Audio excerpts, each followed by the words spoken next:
Hello everybody, क्या हाल चाल है। लो जी, फिर आ गए। क्यों, सब राजी खुशी। असिस्टेंट मैनेजर के इस चैनल में सबका फिर से बहुत बहुत स्वागत है। और चलिए स्टार्ट करते हैं, अपनी सीरीज को आगे बढ़ाते हैं। लास्ट वीडियो जो मैंने बनाया था उसमें मैंने सारा डिटेल बताया था, complete about mechanics of solid. So जिसने वो वीडियो नहीं देखी है पहले वो ज़रूर देखें। सीधी सी बात है, 50% आपको वैसे ही समझ आ जाएगा, वैसे ही क्लियर हो जाएगा सब कुछ। चलिए आज बढ़ाते हैं अपने चैप्टर को, फर्स्ट चैप्टर को आगे बढ़ाते हैं। स्टार्ट करते हैं हम मैकेनिक्स ऑफ सॉलिड डेफिनेशन से। कुछ लोग होते हैं डायरेक्ट यहीं से देखना शुरू कर देंगे, तो मैं डायरेक्ट यहीं से मैकेनिक्स ऑफ सॉलिड शुरू कर देता हूँ। तो चलिए शुरू करते हैं। Mechanics of solids, what is the definition of mechanics of solids?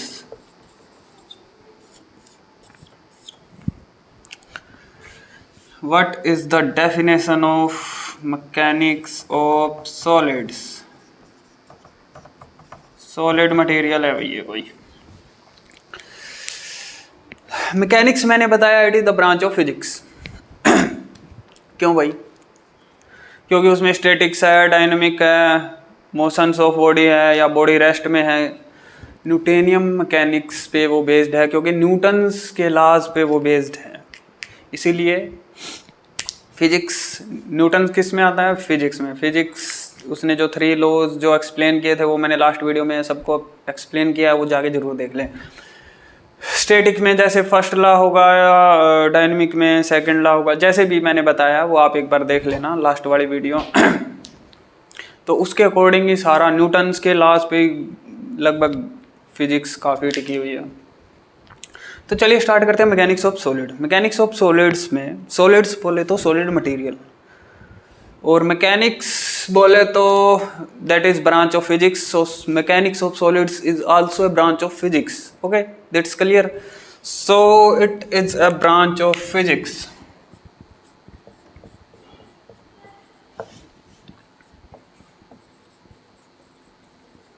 of physics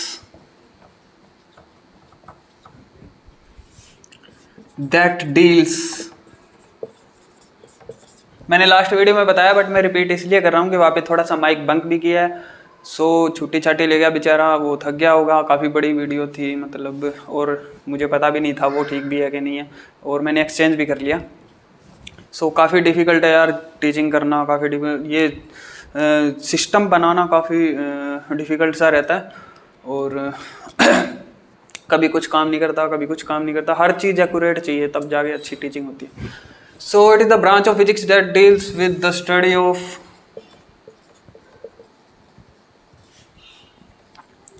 variations.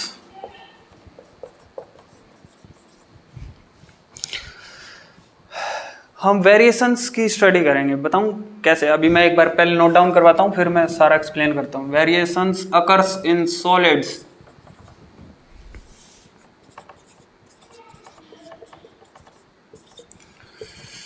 Due to an external applied load.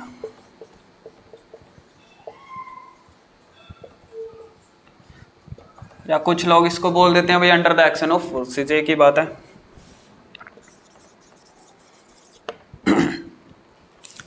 मैंने यहाँ पे डाल दिया this is a solid material. Solid बोले तो आपको पता ही होगा भाई, आपके घर में मैक्सिमम यूज होने वाली चीज़ें, बर्तन है, भांडे है, फर्नीचर है, आपका जो भी सामान पड़ा है, पानी को छोड़ के, सिलेंडर वाली गैस घूस को छोड़ के, लगभग सॉलिड का बना हुआ है।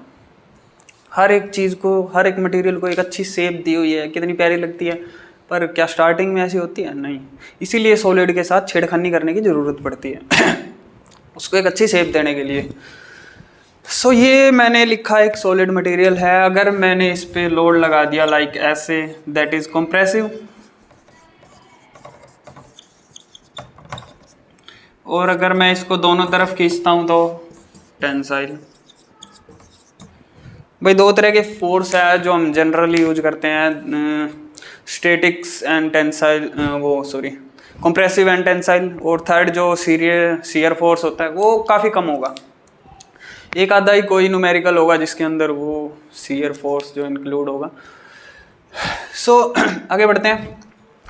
टेंसाइल फोर्स, दोनों मान लीजिए ये कोई मटेरियल, इसको मैं दोनों तरफ से खींचूँ तो टेंसाइल, प्रेस करूँ तो कंप्रेसिव। तो जब भी मैं ये ताम झाम करूँ, और एक बात मैं बता देता हूँ, जैसे ये कोई सॉलिड मटेरियल है, इसका क्या होगा भाई, कोई एरिया, ठीक है, कोई भी मटेरियल उसका अपना एक एरिया होगा, उस पर क्या लगेगा, लोड। और जब भी बॉडी इक्विलिब्रियम में होगी, कोई भी न्यूमेरिकल, किसी भी तरह का न्यूमेरिकल हो, क्या होगा, अगर मान लो ये 150 किलो न्यूटन है तो ये भी आपको 150 किलो न्यूटन मिलेगा। तभी क्या है, बॉडी इक्विलिब्रियम, यानी दोनों तरफ से बराबर लोड लग रहा है।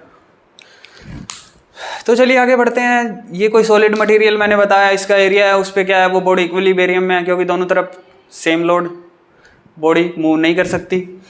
अब क्या है, जब भी हम इस तरीके का कुछ करेंगे तो क्या होगा, इसके अंदर बॉडी माना इक्विलिब्रियम में है, मैंने पहले भी बताया था लास्ट वीडियो में, बॉडी माना इक्विलिब्रियम में खड़ी है, लेकिन भाई 150 इधर 150 इधर कोई खींच रहा है, तो उसके अंदर कुछ तो होगा, कुछ तो उसके मसल्स वसल्स फटेंगे, तो उसको क्या बोलते हैं, वेरिएशंस। और उन वेरिएशंस की क्या करनी है हमें, स्टडी। वही क्या है, मैकेनिक्स ऑफ सॉलिड्स।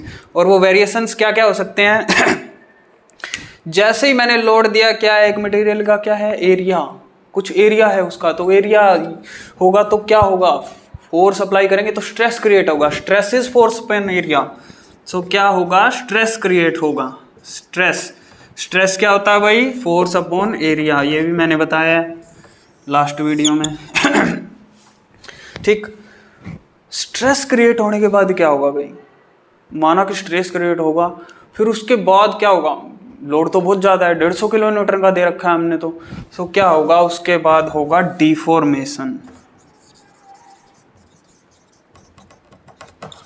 डिफॉर्मेशन बोले तो ये तो मैंने अलग सा ही कोई कथा लिख दी जैसे। तो डिफॉर्मेशन बोले तो फॉर्मेशन ऑफ परमानेंट डिफॉर्मेशन, यानी परमानेंट किसी चीज की शेप क्या हो जाना, चेंज हो जाना, मटेरियल की शेप चेंज हो जाना, दैट इज डिफॉर्मेशन और अगर वो इलास्टिसिटी तक है, चलो ये मैं आगे बताऊंगा। सो यानी पहले स्ट्रेस उसके अंदर क्रिएट होगा, फिर क्या होगा, अंदर से वो कुछ खींचेगा, कुछ उसकी लेंथ बढ़ेगी या कुछ ना कुछ वेरिएशंस होगा, वो क्या होगा, डिफॉर्मेशन, यानी चेंज होगा, उसकी शेप के अंदर चेंज होगा। Next is failure. भाई अगर मेरा लोड ज्यादा है और मटेरियल की कैपेसिटी क्या है, कम, तो क्या होगा, बैंड बज जाएगी, टूट फूट हो जाएगी, 2 पार्ट में टूट जाएगा, तो क्या होगा, वो फेलियर। जब भी मटेरियल टूट जाता है उसको हम क्या बोलते हैं, फेलियर। तो आई थिंक ये सबको समझ में आ गया होगा, लेट्स एक्नॉलेज। सो चलिए आगे बढ़ते हैं अपनी चैप्टर की तरफ। अब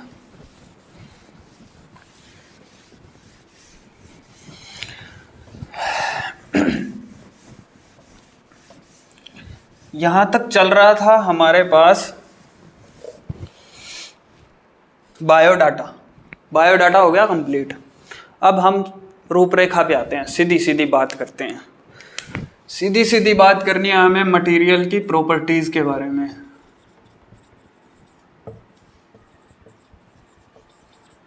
मटेरियल की प्रॉपर्टीज के बारे में बात करेंगे हम। पहला चैप्टर यही है भाई।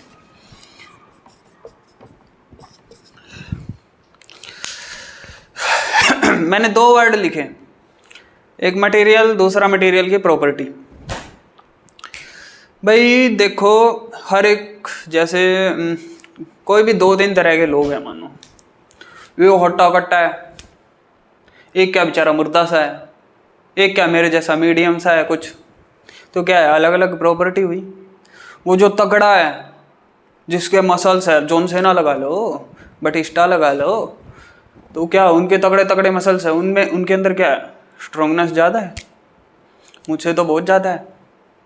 और वो जो बेचारा बिल्कुल ही दुबला पतला, उसमें क्या है, वो कहते हैं ना भाई छत पे ना जाइयो, आंधी आएगी तो उड़ जाएगा। तो मतलब हर एक बंदे की जैसे अपनी अपनी कुछ प्रॉपर्टी हैं, वो अलग अलग शेप है, अलग अलग साइज है अलग अलग स्ट्रेंथ है, ऐसी हर एक मटेरियल की अपनी अपनी कुछ प्रॉपर्टीज है, उनको हम देखेंगे, दैट इज मटेरियल प्रॉपर्टीज। एक एक करके निपटेंगे, कोई 10-12 तरह की होगी। तो चलिए फर्स्ट हम उठाते हैं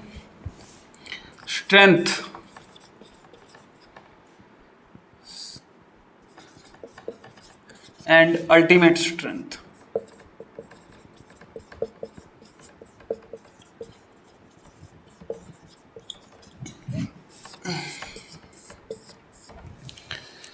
स्ट्रेंथ बोले तो मैं लिख देता हूं भाई रेजिस्टेंस अगेंस्ट लोड।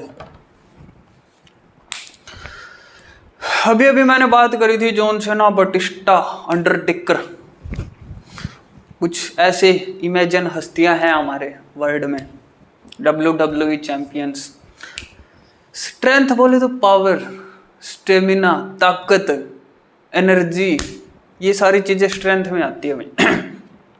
जिसके अंदर जितनी ज़्यादा ताकत है वो उसकी स्ट्रेंथ उतनी ही ज़्यादा है, यानी वो उतना ही लेट फेल होगा भाई, वो उसकी स्ट्रेंथ है।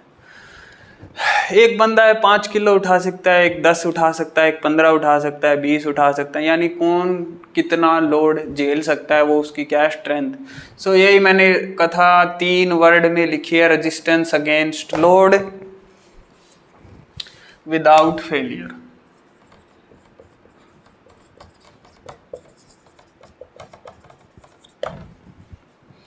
यानी फेल हुए बिना। रेजिस्टेंस अगेंस्ट लोड, लोड के अगेंस्ट में क्या होना, खड़ा रहना, वो क्या है भाई, स्ट्रेंथ। किसी भी बंदे की वो स्ट्रेंथ है। किसी की 500 केजी के अगेंस्ट खड़ा है, कोई 500 केजी के अगेंस्ट खड़ा रह सकता है, कोई 100 भी नहीं, मेरे जैसा बेचारा हल्का फुल्का। और कोई तो कोई कागजी पहलवान होते हैं, वो तो उनका तो पूछो ही मत, वो उनका भी कसूर नहीं होता, खाया पिया लगता नहीं, क्या करे। नेक्स्ट है भाई अल्टीमेट स्ट्रेंथ। अब अल्टीमेट स्ट्रेंथ क्या होती है, the maximum load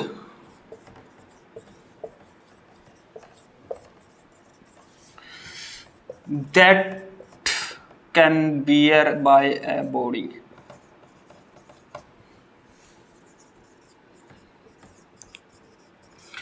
without failure भाई, ये याद रखना, विदाउट फेलियर।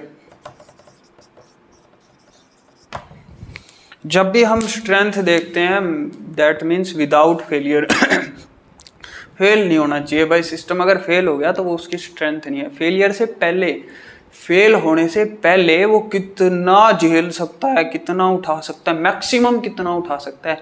वैसे तो मैं 10 भी उठा सकता हूँ, 20 किलो भी उठा सकता हूँ, 30 भी, 50 भी जैसे मैं झेल सकता हूँ, ठीक है। और बट लास्ट कैपेसिटी क्या है मेरी, मान लो 100 है, 100 मेरी लास्ट है। जैसे जॉन सेना की कितनी है भाई, वो होगा कोई 400-500 किलो, तो वो लास्ट एक जो प्लेट वो डालता है ना, उसके बाद भाई उसको क्या चाहिए, स्पोर्ट चाहिए। वो स्पोर्ट नहीं काउंट करनी है, स्पोर्ट से बिना, स्पोर्ट से पहले कितनी कैपेसिटी है, वो क्या है उसकी last capacity.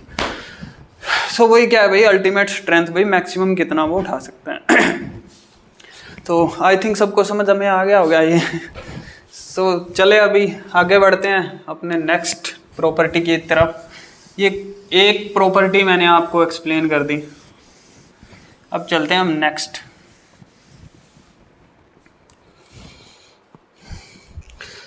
Next one is elasticity.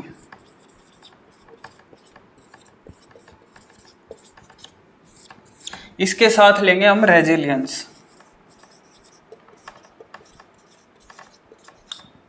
कोई लेता नहीं है, पर मैंने अगर कहीं कोई भी चीज़ लिखी है तो वो किसी रीजन से लिखी है, निचोड़ निकाल के लिखी है।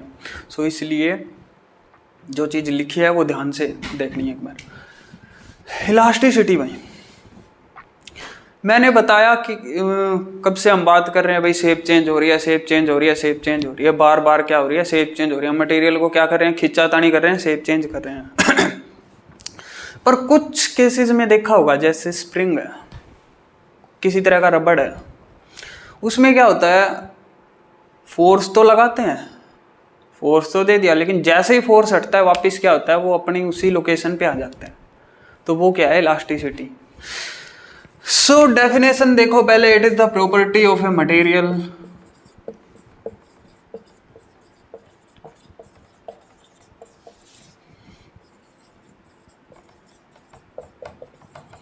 property of a material that enables लिख दो यहाँ पे, इनेबल इट टू रीगेन लिख सकते हो, या आपकी अपनी कोई English regain or come back लिख सकते हो भाई, अपनी इंग्लिश टीचर को समझ आना चाहिए आपने लिख क्या रखा है। That enable is to regain or come back in its original shape.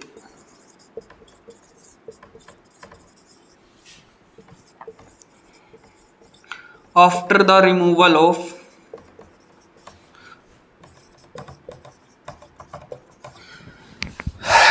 जब भी इलास्टिसिटी की डेफिनेशन लिखे, जब भी एग्जाम में आए, तो ये चीज ध्यान रखनी है, after the removal of external applied load. यानी इलास्टिसिटी कब श्योर होती है, जब हम लोड को हटा लेते हैं, न कि लोड को लगाए रखते हैं। So after the removal of external applied load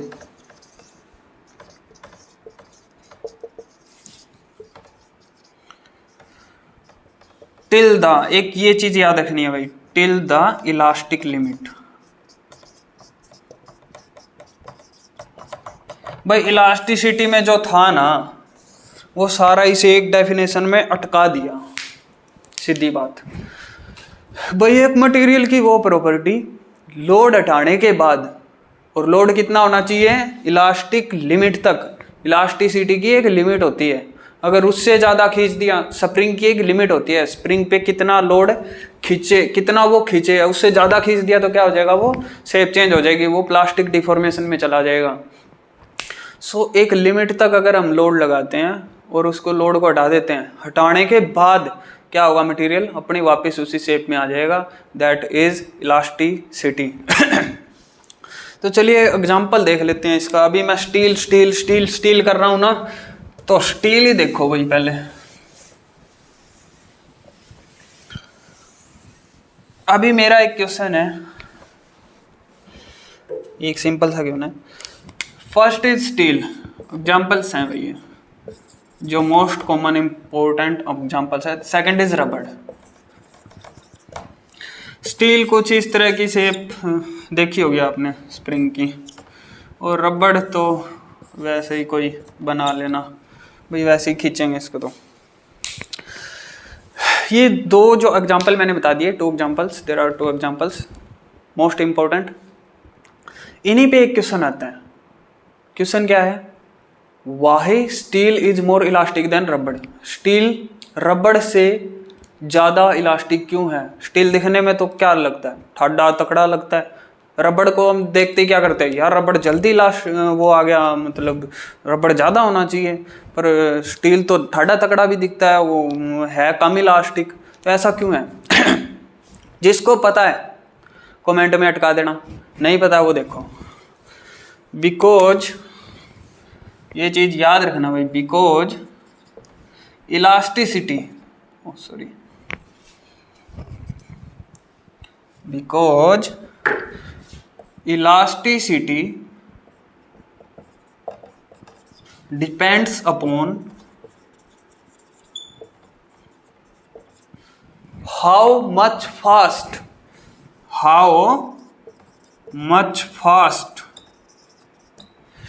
the material come back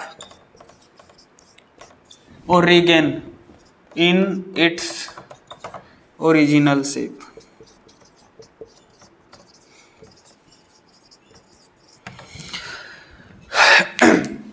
elasticity किस पे डिपेंड करती है भाई, कितना जल्दी वो क्या करता है, अपनी जगह पे वापस आ जाता है। अगर स्प्रिंग थोड़ा सा भी टाइम ले, गाड़ी में कोई स्प्रिंग लगा हुआ है, ट्रक में कोई स्प्रिंग लगा हुआ है, थोड़ा सा भी अगर टाइम ले, थोड़ा सा ज़्यादा टाइम ले, तो क्या होगा, लोड ज़्यादा है, टूट जाएगा अगर उसी पोजीशन पे वापस नहीं आया तो। या फिर थोड़ा सा टाइम खींचने में ले तो क्या होगा, कहीं ना कहीं कुछ गड़बड़ हो जाएगी या कोई एक्सीडेंट हो सकता है। सो भाई जैसे ही लोड खत्म हो, जैसे ही लोड लगे तो क्या हो, पूरा 100% रिएक्शन हो उसमें, तो क्या है वो इलास्टिसिटी। तो इलास्टिसिटी किस पे डिपेंड हुई, हाउ मच फास्ट, कितना जल्दी वो अपनी जगह पे वापस आ सकता है। रबड़ के केस में क्या होता है, कुछ रेजिडुअल स्ट्रेस, कुछ थोड़ा सा पीछे रह जाता है, इसलिए उतनी ज़्यादा इलास्टिसिटी उसकी नहीं होती। सो यही आंसर था, जिसको पता हो। मैंने बिना चीटिंग मारे बिना गूगल से मारे, अगर किसी को पता हो तो अटका देना। चलिए नेक्स्ट देखते हैं हम।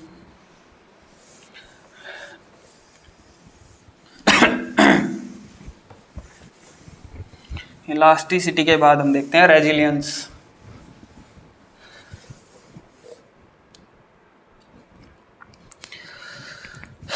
रेजिलियंस क्या है भाई, क्यों डाला मैंने यहाँ? क्योंकि जरूरी था, इसलिए। अब देखो क्यों जरूरी था।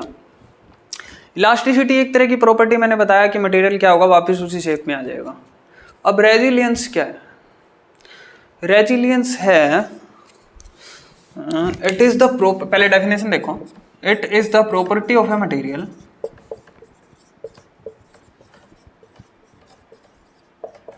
हर लाइन इसी से शुरू होती है। It is the property of a material, क्योंकि क्यों पढ़ रहे हैं, क्या पढ़ रहे हैं हम? Property of a material. Let's acknowledge इस बात पे। It is the property of a material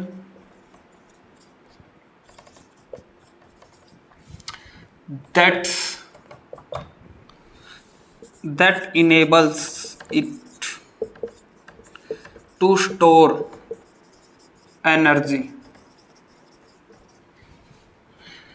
that enables it to store energy and resist, ये याद रखना भाई, शॉक्स जो हम देते हैं भाई, शॉक्स एंड इम्पैक्ट्स।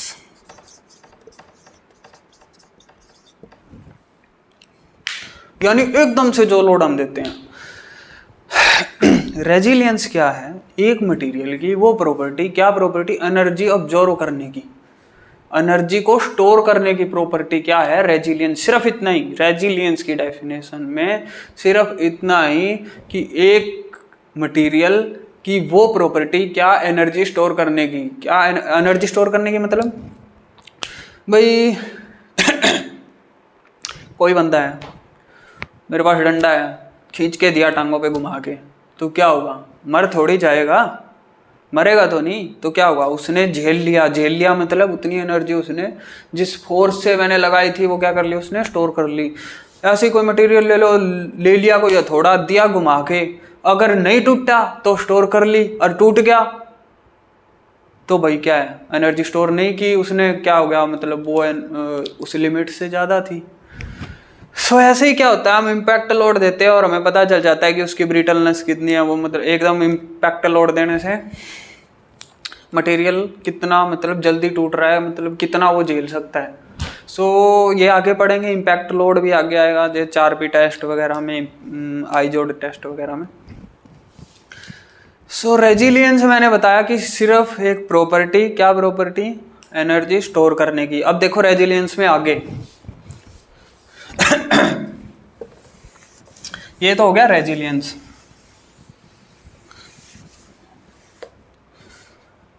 स्टोर करने की प्रॉपर्टी यानी क्या? मैंने एकदम से कोई पड़ा थोड़ा हमारा खींच के, वो उसने अगर सहन कर लिया, यानी इम्पैक्ट लोड एकदम से मैंने दिया, that is impact load. Impact load में कंफ्यूजन होती है काफी लोगों को। सो अब आ जाओ प्रूफ रेजिलियंस। रेजिलियंस में आगे है proof resilience.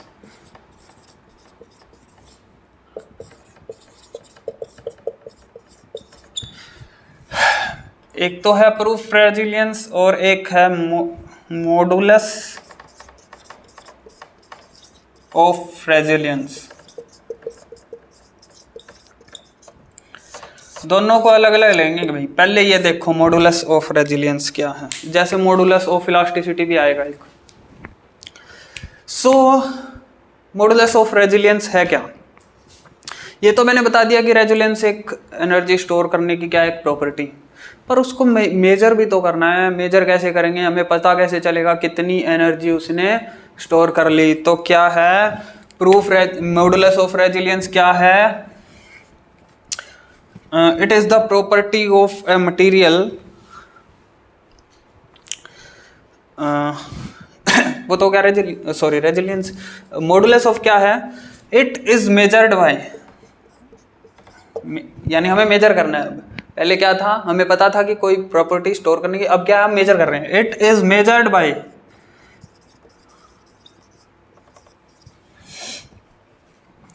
The energy stored per unit volume of the material.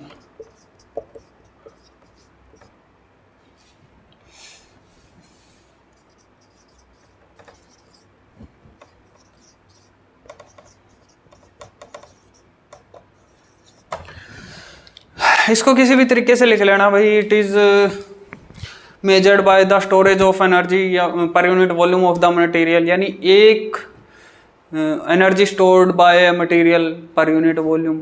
जैसे आपको ठीक लगे वैसे लिख लेना, ये मैंने लिख दिया, ये भी सही है। सो भाई एक वॉल्यूम के अंदर पर यूनिट वॉल्यूम, भाई जैसे देखो ये क्या है, पूरी बॉडी, इसका है भाई volume 20 multiply by 20 multiply by 20, 20 multiply by 20 20 20, यानी लंबाई गुणा चौड़ाई गुणा ऊंचाई। तो ये कितना हो गया भाई, लेंथ इनटू ब्रेड्थ इनटू में थिकनेस या हाइट। सो ये कितना हो गया 8000 mm³।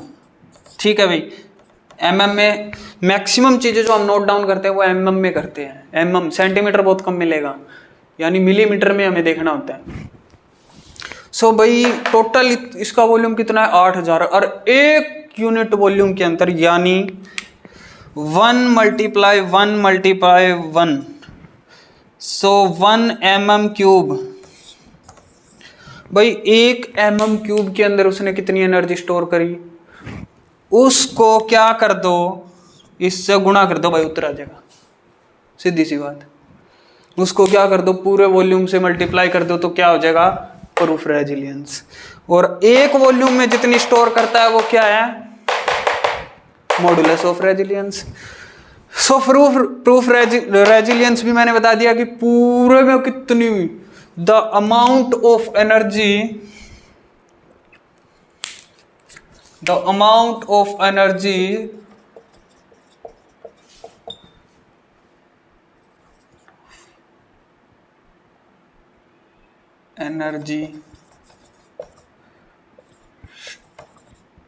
stored in a body, एक लिमिट।